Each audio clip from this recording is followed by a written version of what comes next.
I am Captain Spawn, and this is day 288 of Spawn Year.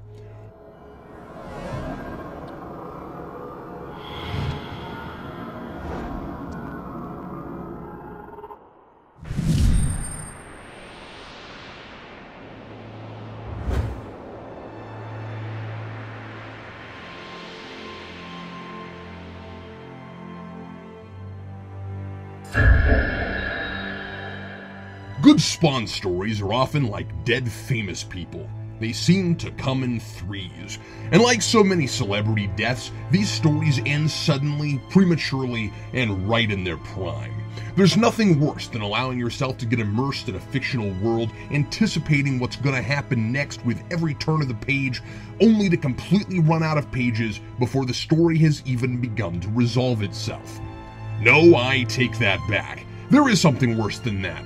A good story that ends before its prime in the midst of a tumultuous sea of otherwise mediocre to abysmal stories in the same universe, i.e., good Spawn stories. Grant Morrison's three-part anti-Spawn story, The McFarlane, almost completely retconned immediately after it was finished, then the 3-season animated series, which was cancelled on a fantastic cliffhanger just as things were getting interesting, and now Shadows of Spawn, which ends on a 3rd volume, the majority of which sets up an Armageddon we never get to see, and a showdown with Malebolgia which never happens, not to mention that why he's called a shadow of a Spawn seems to change at random.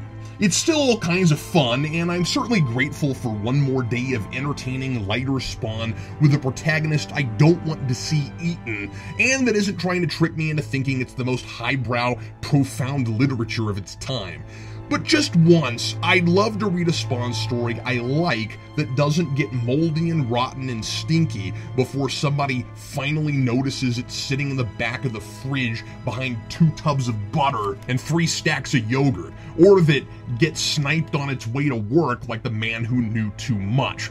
If I hadn't experienced so much of McFarlane's lack of forethought firsthand, I would swear all this intolerable teasing was by design, some sort of meta tactic where the fate of the publication is as tragic as the fictitious fate of the Hellspawns themselves, a twisted reflection of the notions of despair and hopelessness embedded in the very way the work is released.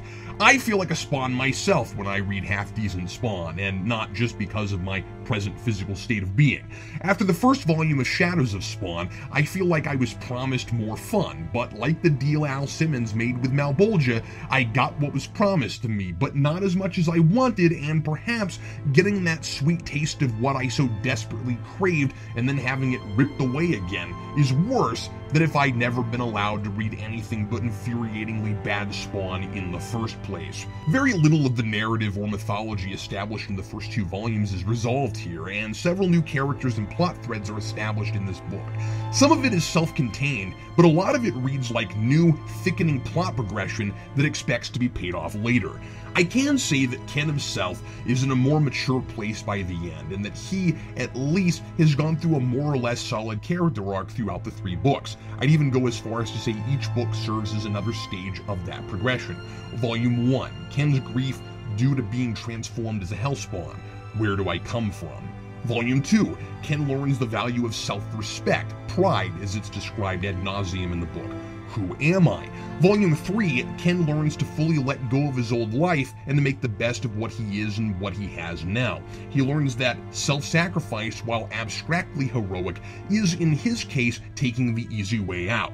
Like Al, he hates his new tortured existence and would take any excuse to go out in a blaze of glory. But as Zombie Spawn explains, when you're a Hellspawn, death is just another way of saying giving up. Malebolgia owns the dead. So where am I going? By the end, Ken is resolved to keep fighting, to endure, to refuse Malebolgia the satisfaction of seeing him subjugate himself to hell by tossing in the towel. He finally decides to leave his old life behind and to stop trying to protect his sister, Mariko, because it's through her that Bolgi can control Ken, and in this book, these machinations are a lot less vaguely Bolgi's doing. He's actually directly influencing events here that put Mariko in danger. Rather than pining away for a life that no longer is his, or pathetically looking for a way to commit suicide, Ken finishes the series in a more grown-up place. He accepts what and who he is, but not that he must be the evil thing he was intended to be. And he discovers a balance, trying to drop those elements that led him to Spawnhood, but retain the positive traits from his old life that gave him a chance at somehow turning Spawn into a force for good. He continues to find comfort and solace in martial arts. Not only do I appreciate a hobby that helps to round our protagonist and make him less generic, but I like the acknowledgement of Ken as the same man he was before his death. None of this pseudo-psychological identity crisis nonsense we've had with Al as that narrative struggled to figure out who the heck we've been reading about all this time. Ken is not the same person in precisely the same way we're all made new, moment to moment, year to year, as we learn, grow, and change based on choice and experience. But what I absolutely detest, as happy as I am to see a Spawn reach this level of maturity and self-awareness, is that I don't get to see what he makes of it. Sure, it's a kind of coming-of-age story, and the whole point of the piece is that the journey and your reason for the journey is more important than reaching the destination itself, but I am exhausted by seeing a Spawn get past his origin, find himself, say something like, "Now the real battle begins," or "I want my humanity back," and that's all you get. Over and over again.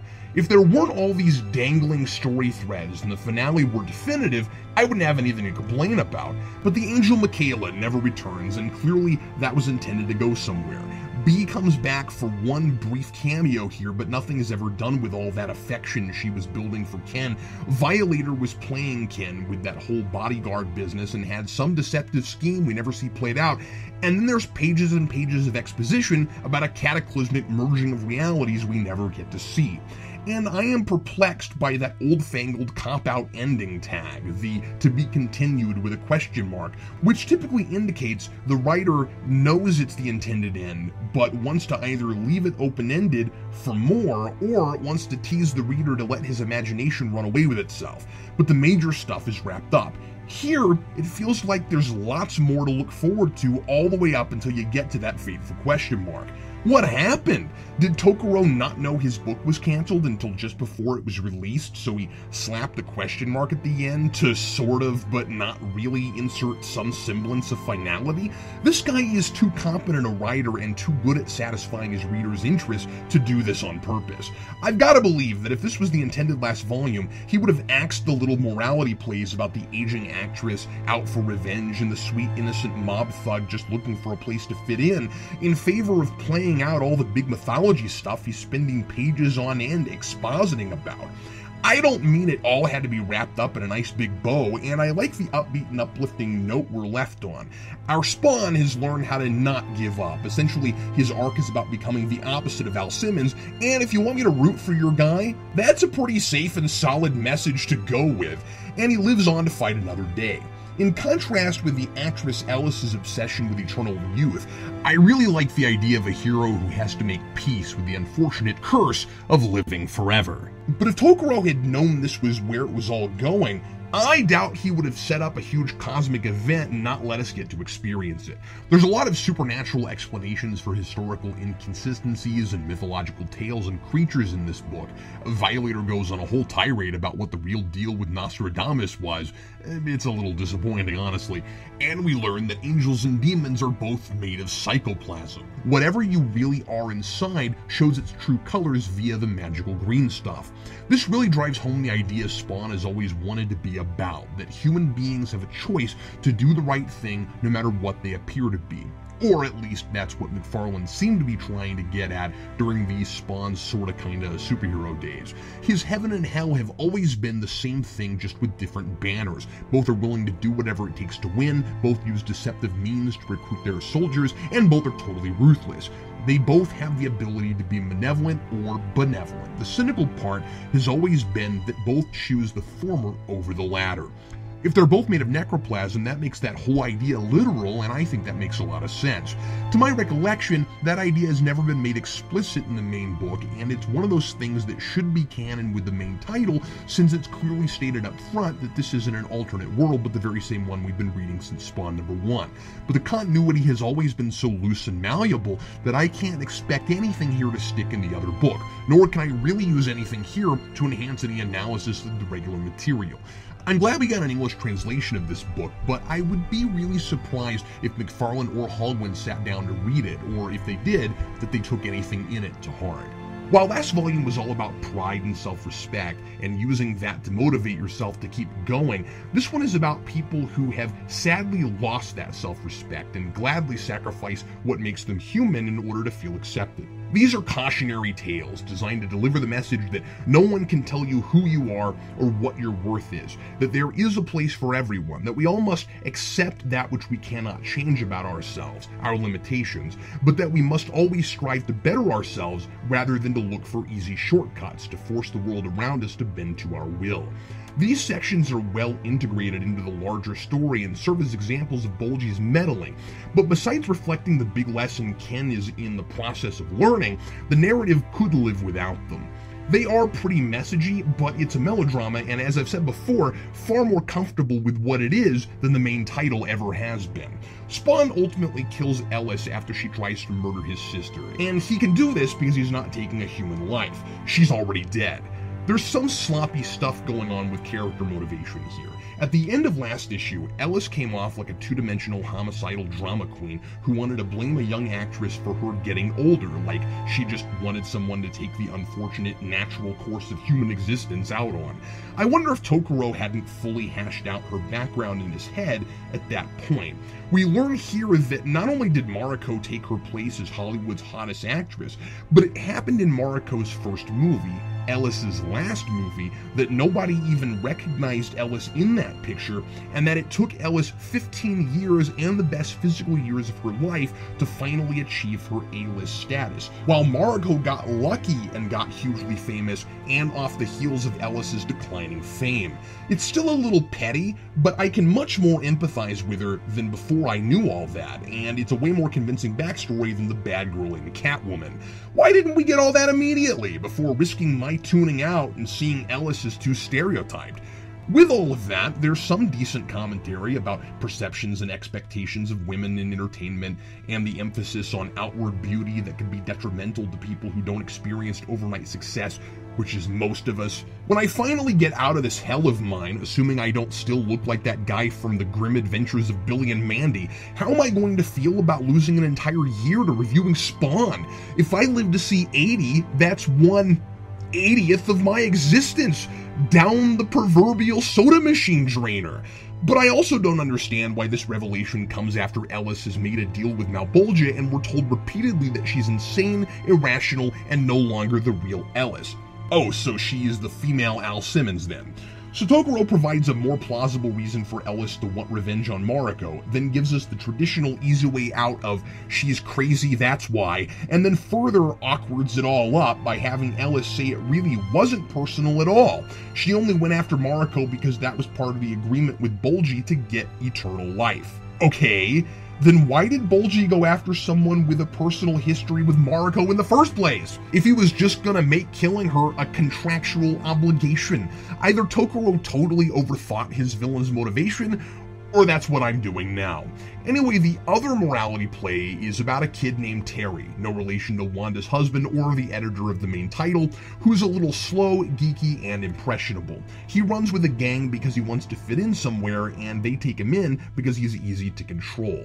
Ken tried to help him get out of the gang life by promising to teach him karate the night before he died. Wow, a lot of fateful, pivotal events hours before Ken got killed. So a demon then turns Terry into a monster, and Ken helps him find himself again by teaching him karate in the middle of the fight, in a genuinely moving scene that probably would only play in this book. And with the help of a magic silver MacGuffin bullet, care of Zombie Spawn, this book's standard old mentor archetype / MacGuffin factory. At the end, Terry chooses to leave the gang behind in favor of a dojo. I like that there are consequences to actions in this book, but that not all situations are created equal. Unlike the main book, not everything must end in depressing, wrist-slashing tragedy, as if that's somehow more realistic than Disney's old happily ever after cliche. Ironic that this book owns its silliness, but I can praise it over the main book for making its characters more believable. Unfortunately, Spawn Year seems doomed to remain as predictably depressing as the main book, for these mercifully fun and optimistic stories never last. That, dear reader, continues to be my curse. I just can't have nice things.